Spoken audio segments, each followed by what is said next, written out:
সূরা বাকারা আনছেন একটা গাভীর কথা। সুবহানাল্লাহ জুড়ে সুবহানাল্লাহ। তাফসীরে কাসির আনছে এক আল্লাহওয়ালা ব্যক্তির একটা গাভী ছিল, গাভীর বাচ্চা, ছোট বাচ্চা। তো আল্লাহর ওলি উনি বুড়া হয়ে গেছে, বৃদ্ধ হয়ে গেছে। চিন্তা করলো আমি যদি মারা যাই আমার আহলিয়া স্ত্রী তিনিও তো বৃদ্ধ।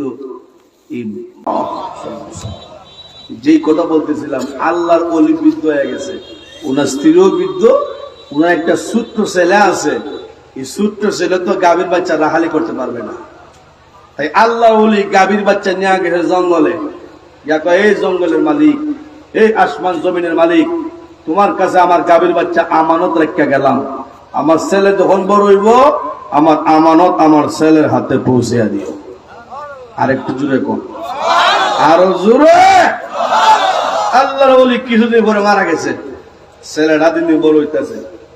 এই ছেলেটা বড় হইয়া এমন আল্লাহ ওয়ালা হইছে, সময়টারে তিনটা ভাগ করছে। এক ভাগ কাজকর্ম করে, আরেক ভাগ আল্লাহর গোলামি করে, আরেক ভাগ মার খেদমতে অতিবাহিত করে সময়টা। সুবহানাল্লাহ। কাজকর্ম কইরা যে রুজি করে এই টাকাটারে তিনটা ভাগ করছে। এক ভাগ আল্লাহর রাস্তা দান খরচ করে, আরেকটা ভাগ পরিবারে খাবার জন্য ব্যয় করে, আরেকটা ভাগ মার চিকিৎসার জন্য ব্যয় করে। সুবহানাল্লাহ। একদিন মা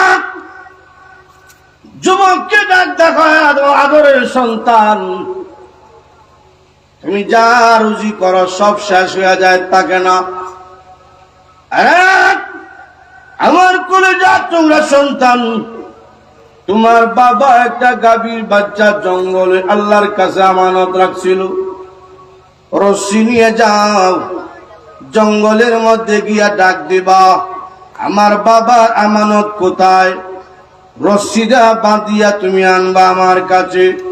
জবাব রশ্মি নিয়ে জঙ্গলের মধ্যে গেল, গিয়া ডাক দিল আমার বাবার আমানত তুমি কোথায়। এমনি দেখা যায় সুন্দর একটা গাভী, এখন তার বাচ্চা না, অনেক বড় হয়ে গেছে। সুন্দর একটা গাভী বের হইয়া মানুষের মতন সালাম দেয়, আরে নেককারের সন্তান আমার পিঠের মধ্যে উঠুন, আমি আপনাকে আপনার মায়ের কাছে পৌঁছাইয়া দিব। যুবক ডাক দেখায় না, আমার মা বলছে রশ্মি দ্বারা বাঁধিয়া নেওয়ার জন্য শীতের মধ্যে আরোহণ করে বসে যাওয়ার কথা মা বলেন নাই। গাভী ডাক দিয়ে কয় আমিও পরীক্ষা করলাম, আরামে পরে শান্তিতে পড়েনি, মার কথা বলিয়া যাও। গাভী নিয়ে গেল মার কাছে, মা কি করবো? বিক্রি করে দে। কত বিক্রি করব? মনে করেন 10 টাকা। আগের জমানা তো মুসা নবীর আমলের জমানা, বিক্রি করে 10 টাকা। গেছে বাজারে উঠতে দেব, এর সময় একটা গ্রাহক পাইছে। গ্রাহকে কয় ভাই আপনার গাভীটা কত? যুবক কয় আমার মা কইছে 10 টাকা। গ্রাহক কয় আমি 10 টাকা না 100 টাকা দেব, বিক্রি করে আমার কাছে। যুবক কয় 100 টাকা বিক্রি করতে হইল মাকে জিজ্ঞেস করতে হবে, মাকে জিজ্ঞেস না কইরা বিক্রি করতে পারবো না। আমরা যদি এই জায়গায় হইতাম বিক্রি কইরা 90 নিজের পকেট, 10 টাকা আমাদের 2 টাকা গাড়ি ভাড়া, আরো 2 টাকা নাস্তা, মা নেও 6 টাকা। কথা ঠিক না? গ্রাহক মাকে বলতে আমি মার কাছে গিয়া কয় মা গো, এক গ্রাহক পাইছে, উনি কয় 100 দেব। মা কয় ঠিক আছে 100 বিক্রি করে দে। যুবক আবার গ্রাহকের কাছে গিয়া কয় ভাই আমার মা বলছেন 100 টাকা বিক্রি করার জন্য।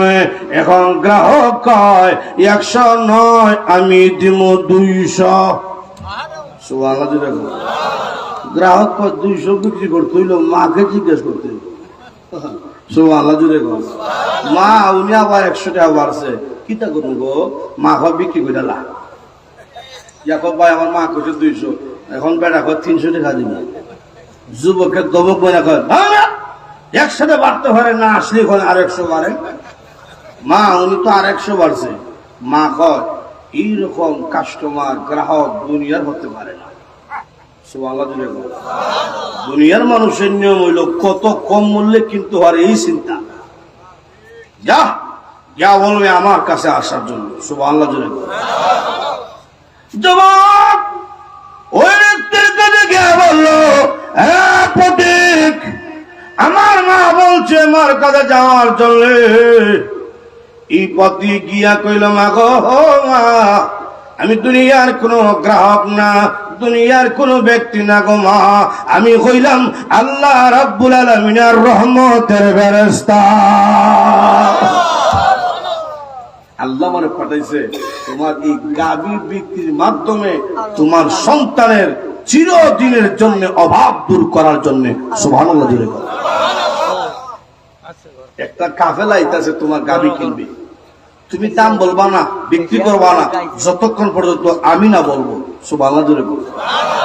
এই কাফেলাটা হইল বনি ইসরাইলের, এই কাফেলাটা হইল বনি ইসরাইলের। সংক্ষিপ্ত বলি, বাতিজা চাচাকে হত্যা করছে, চাচিকে বিয়া করতো।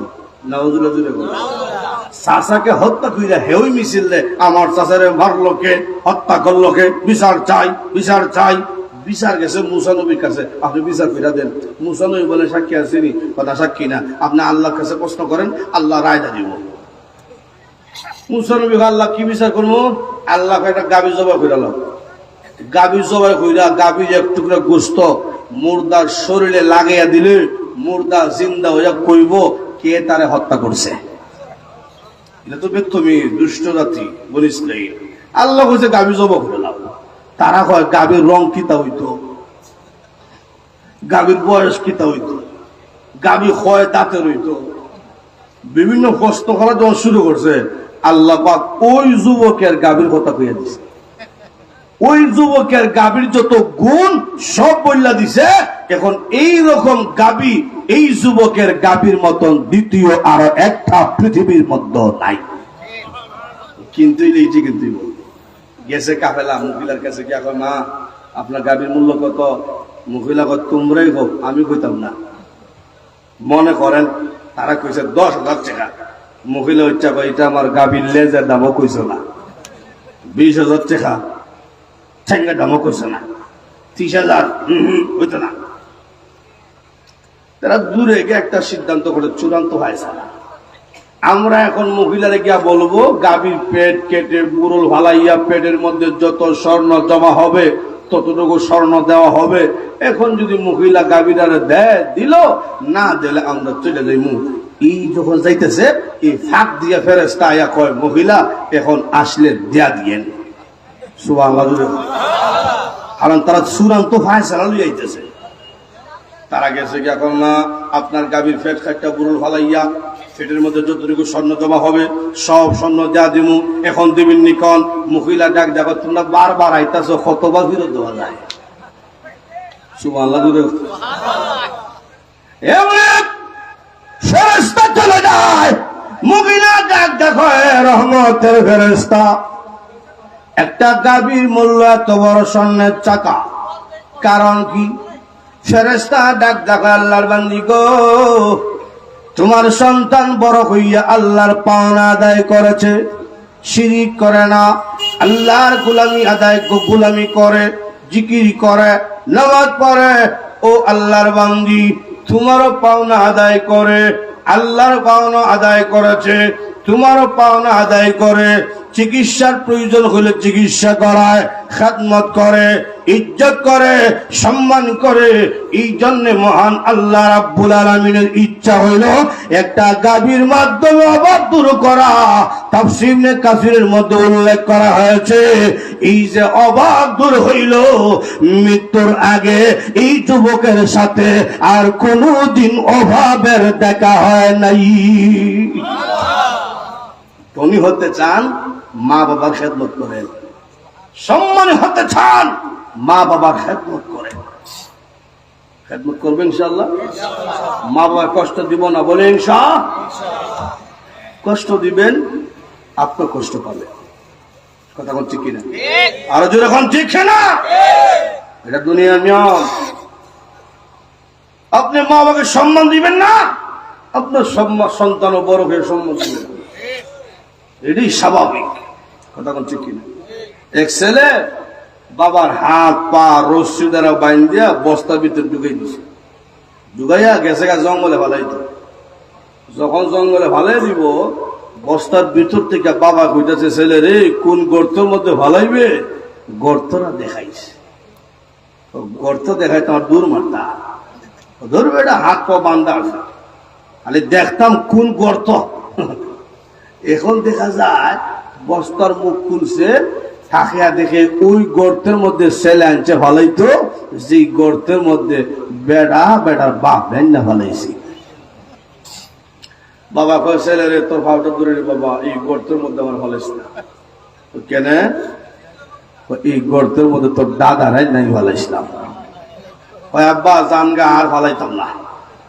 কেনে ফালাইতে না? যে সিলসিলা জারি হইছে, তুমি আইসলে তোমার বাবারে আমি লুই আইছি, তোমারে আমার ছেলে তো বড় হইতাছে, হ্যাঁ কদিন পরে লুই আইব আমারে। কথা কোন ঠিক?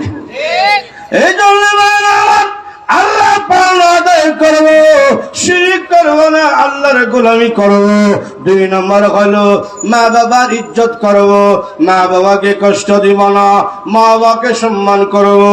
চিকিৎসার প্রয়োজন হলে চিকিৎসা করাবো। বেরামান কোনোভাবেই মা বাবাকে কষ্ট দেওয়া যাবে না। ও দুনিয়ার সন্তান না, মা বাবাকে যদি কষ্ট দাও, আল্লাহ রাব্বুল আলামিনের আরশ কম্পন করতে থাকে। সব আল্লাহ সহ্য করে, শিরক সহ্য করে না। ঠিক তেমনি ভাবে সন্তান যদি মা বাবার কষ্ট দেয়, এটাও আল্লাহ সহ্য করতে পারে না। এই জন্য আমার দুনিয়ার জমিনে সবচেয়ে বেশি আপন হলেন তিনি হলেন মা, তিনি হইলেন বাবা। সেই মা বাবারে কষ্ট দেওয়া যাবে না। এখন আসেন 3 নম্বরে যাই। এতক্ষণ আলোচনার মাধ্যমে বুঝলাম মানুষের কাছে আল্লাহর কি পাওনা, আল্লাহর কাছে মানুষের কি পাওনা। 2 নম্বর হলো সন্তানের কাছে মা বাবার কি পাওনা, সেটাও বুঝলাম। এখন আসুন 3 নম্বর, মা বাবার কাছে সন্তানের পাওনা আছে না নাই? আরো জোরে আছে। শুধু সন্তানের কাছে মা বাবার পাওনা না, মা বাবার কাছে সন্তানের পাওনা আছে। কথা কোন ঠিক কিনা?